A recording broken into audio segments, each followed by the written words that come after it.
Things are going to happen in your life. But remember this, life is 10% what happens to you. It's 90% what you do about it. You can stop complaining about life is unfair to me. No, it ain't. It's just life. In life, it is going to happen to you. But you have to go on. You have to find the strength from somewhere. If you don't have the strength, let me tell you something. God does have it.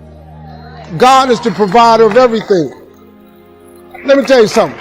If it wasn't for my faith, I ain't standing here today. I would just flat out tell you that. And listen to me. You're talking to a hood cat. I come from nothing. The reason I'm here is because my mama was a Sunday school teacher for 40 years when she died. When my mama died, let me tell you something. The church was packed. The church was packed. I was sitting on the front row just crying. My mama's death was the worst period of my life. I felt nothing like it ever before. When she passed, I thought I was going to die. What helps me handle grief is what the pastor said to me that day. He said, think of all the things your mother taught you. Think of all the great moments you had with her. Then he said, look at these people in here. And as he was sitting there, me and my brothers and sisters, we started smiling. He said, what I'm trying to get you to understand is, in your darkest moment, think of all the great moments you had with her. Joy and depression cannot reside in the same space.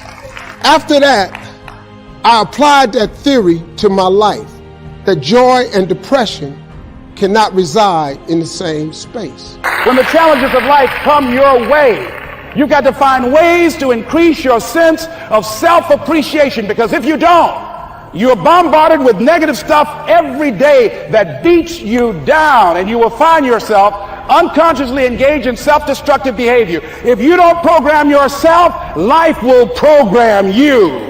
You don't have to force yourself or motivate yourself to think negatively, to be depressed, to hate somebody, to want revenge, to want to get back at somebody, to beat yourself up over the head, to feel loaded with guilt. You don't have to make any effort to do that. Your mind is on automatic. It will do that by itself. But if you want to begin to move into your own personal greatness, if you want to begin to really enjoy a happy, successful, healthy life, you've got to be willing to go against the tide. You've got to be willing to harness your will and say, in spite of this, I'm in control here.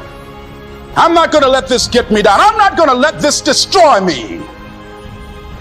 I'm coming back, and I'll be stronger and better because of it. You don't see things in your life as they are. You see things in life as you are. And so the more you alter you, the more you begin to see things differently. Which is amazing about this is we control who we are by what we think about. I've learned so much in life. I had to change what I was thinking 2 years ago. I work all the time. And I found myself, I found myself starting to get a little run down. I started getting real fatigued. And I started noticing that I was starting to talk about my workload. And one day I caught myself. Somebody sent me something. Because I was just talking about how much I got to do, how I'm always tired, and how I'm always beat down, and I'm woe down. And somebody sent me something that changed my whole life. You know what they sent me? The plaque said, I can't complain about all that's on my plate when my whole goal was to eat. You have got to make a declaration that this is what you stand for. You're standing up for your dreams. You're standing up for peace of mind. You're standing up for health. You want it, and you're going to go all out to have it. It's not going to be easy. When you want to change, it's not easy. If it were in fact easy, everybody would do it. But if you're serious, you'll go all out. So yes, I'm going to turn this situation around. I'm not going to sit back and moan and cry over what happened and what went wrong and who did what. I'm going to do something about this situation. The next thing that is important is that expect things to get better for you, because they are. See, life is cyclic. You're not, whatever experience you're having right now, it has not come to stay. It has come to pass. Not to stay, just to pass. It's just going through.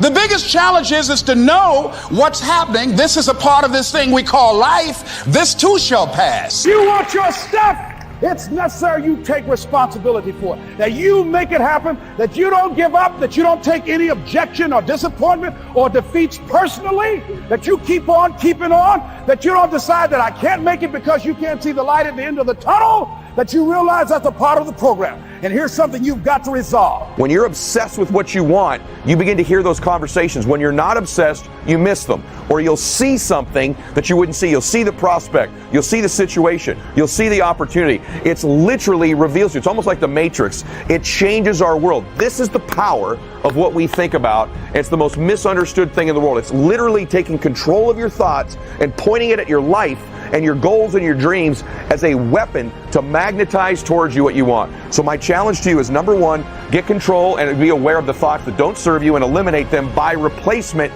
with the thoughts that do serve you. These thoughts are the things that you want in your life. We do that by repetitious thinking, and we do that by programming them in our phone, having some sort of vision board up in our lives. You can put your goals on your mirror in your bathroom, but you've always heard these things before, but you've never understood why they work, so most people don't do it. It works because it reprograms that filter in your mind to begin to find those things in your life. If you don't take control of them and you think you're just going to work your way into it, you will work yet another year, another month, another decade, and that life's going to look an awful lot the same because we become what we think about. And if we don't alter those 9%, our life ends up looking exactly the same. So my challenge to you is to program your RAS, to write those goals down, and to repetitiously program them into your thinking as much as you can.